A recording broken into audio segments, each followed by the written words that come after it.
কবি নীরেন্দ্রনাথ চক্রবর্তীর লেখা একটি বিখ্যাত কবিতা দেশ দেখাচ্ছ অন্ধকারে।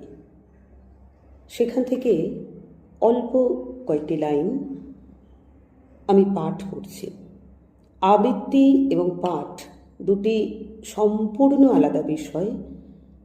কখনো পাঠকে আবৃত্তি বলা এটা চরম অন্যায় একটা জিনিস।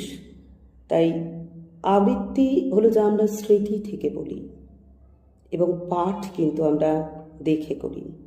তাই আবৃত্তি আবৃত্তি এবং পাঠ কবিতা পাঠ, আবৃত্তি নয়।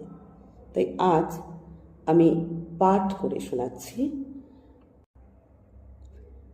দেশ দেখাচ্ছ অন্ধকারে, এই যে নদী, ওই অরণ্য, ওইটি পাহাড় এবং ওইটি মরুভূমি।